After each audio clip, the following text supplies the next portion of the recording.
तर लाडक्या बहिणींनो, तुमचा पण ऑगस्ट महिन्याचा 1,500 रुपयाचा हप्ता जर आलेला नसन तर तुम्ही जर हा व्हिडिओ बघितला व या 3 जर प्रोसेस केल्या तर तुमचा तो पण हप्ता येणार आहे. ज्या लाडक्या बहिणींचे आतापर्यंत जर पैसे आले नसतील त्यांचे पण पैसे येण्यासाठी चालू होणार आहे.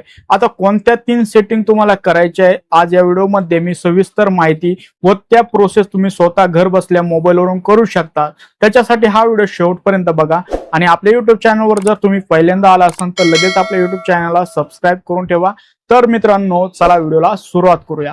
तर तुम्हाला सर्वात प्रथम काय करायचं आहे, आधारच्या वेबसाईट वरती यायचं आहे. या वेबसाईटची लिंक इथे बघायला भेटत असेल आणि जर तुम्हाला वेबसाईटची लिंक पाहिजे असेल तर डिस्क्रिप्शन मध्ये पण तुम्ही चेक करू शकता. पहिले तुम्हाला लॉग इन करायचं आहे. आता सर्वात प्रथम तुम्हाला आधारनं लॉग इन करायचं आहे आणि एक लक्षात ठेवायचं आहे, तुमच्या आधारला तुमचा जो मोबाईल नंबर आहे ओटीपी साठी लिंक असणं आवश्यक आहे, तरच तुम्हाला ही प्रोसेस करता येणार आहे. इथं आधार नंबर टाका, इथं कॅप्चर टाकून तुम्ही लॉग इन विथ ओटीपी वरती क्लिक करायचं आहे.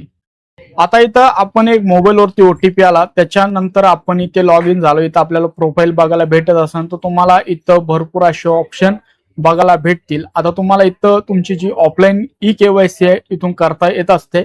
जर तुम्हाला ही ई केवायसी कशी करायची आहे हे जर माहित करून घ्यायचं असेल तर कमेंट मध्ये ऑफलाईन ई केवायसी करून टाईप करा व मला पाठवा. मी तुम्हाला याच्यावरती सेपरेट एक व्हिडिओ बनवून दाखवेल.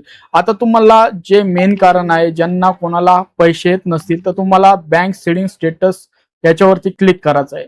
आता इथे बघू शकता सेंट्रल बँक ऑफ इंडिया मध्ये ऍक्टिव्ह आहे आणि 2014 पासून गव्हर्नमेंटचे पैसे याच्यामध्ये जमा होत असतात व हे 2014 पासून गव्हर्नमेंटचे पैसे या खात्यामध्ये येत आहे.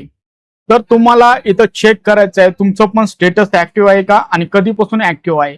जर तुमचं इथं स्टेटस इनऍक्टिव्ह दाखवत असेल तर तुम्हाला जायचं आहे तुमच्या ब्रांच मध्ये.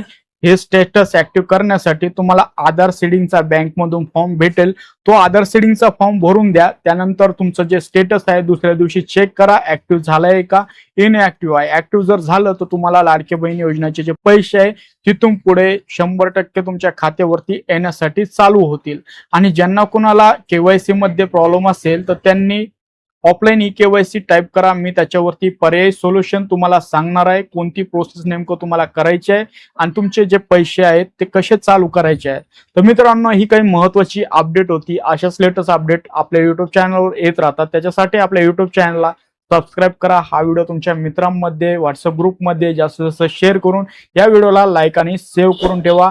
तर मित्रांनो, भेटूया पुन्हा एकदा नवीन अपडेट मध्ये. व्हिडिओ बघितल्याबद्दल आपल्या सर्वांचे मनपूर्वक धन्यवाद.